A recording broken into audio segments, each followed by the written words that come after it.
Good afternoon, and welcome to this week's edition of Stony Brook Newsbreak. I'm Donovan Alexis. And I'm Lewis Walker.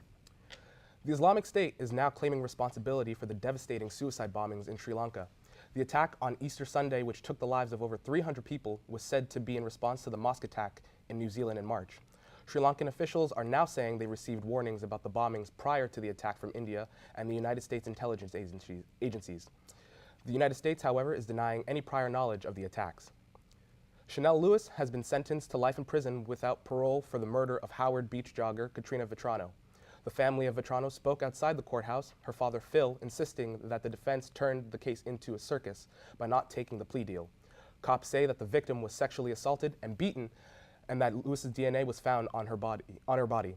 A videotaped confession that Lewis made 11 hours in custody was also shown to the jury. Despite this, Lewis and his supporters still maintain his innocence after his sentencing.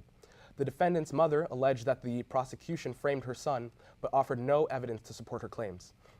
At least a dozen people associated with the Boy Scouts on Long Island are suspected of abusing children.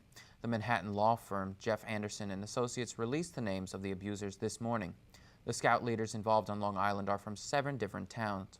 The attorney representing the sexually abused survivors says the Perversion Files, a blacklist of alleged molesters, have allegations dating back to as early as 1944. Let's throw it over to Vinny Mutone to see what we have on this week's campus calendar. Thanks, Lewis.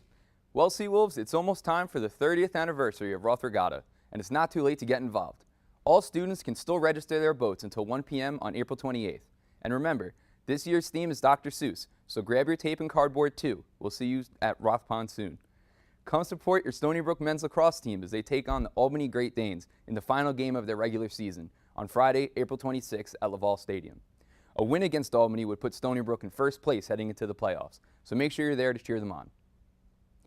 Come down to the South P Lot on Wednesday, April 24th for a free drive-in movie featuring Into the Spider-Verse. The movie starring your friendly neighborhood Spider-Man will start at 8, but be sure to get there early for good parking spots. Plus, there will be free popcorn all throughout the movie. That's all we have for this week's calendar. Back to you at the desk. Thank you, Vinny. A Hempstead MS-13 gang member has been sentenced to 25 years to life in prison for 2 Uniondale murders. The sentence was handed down by Acting State Supreme Court Justice William O'Brien in Nassau County Court. Edar Ventura, also known as Despiadado, the Spanish word for ruthless, pleaded guilty last month for participating in the machete murder of a rival gang member in 2017 and the shooting of another teen in 2016. Ventura's sentence has been extended an additional 7 years in prison for a weapons attempted murder charge. This sentencing will be completed after Ventura serves his time for the homicides. Ventura will be serving a total of at least 32 years in prison, if not for life. Long Island fire departments are opening their doors this weekend, and they're in need of Long Islanders. The Firemen's Association of New York is hosting their annual Recruit New York event starting Saturday. There are 180 fire departments on the island, and 178 of them are staffed by volunteers. In recent years, Long Island has seen a shortage of volunteers with a higher volume of calls. A lot of current volunteers are getting older, and the association wants younger people to help with the higher call volume, many of which are medical calls.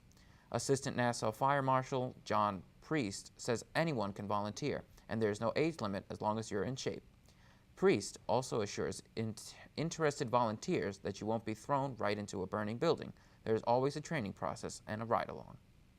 The United States Customs and Border Protection looks to expand its use of facial recognition technology by 2021, according to a report by Homeland Security. This is a growing effort to identify travelers who are classified as overstaying their visas. The CBP uses the system to take photos of passengers' faces. These photos are then compared to the visas on file. If the photo does not find a match, the CBP takes a closer look at that individual. So far, nearly 7,000 people have been found to have overstayed their visas in 15,000 flights where the tech has been used. Once the technology has been installed across the United States airports in 2021, the same technology may be introduced to land borders. That is all the time we have for today. I'm Donovan Alexis. And I'm Lewis Walker. Join us tomorrow for more updates on the Stony Brook Newsbreak.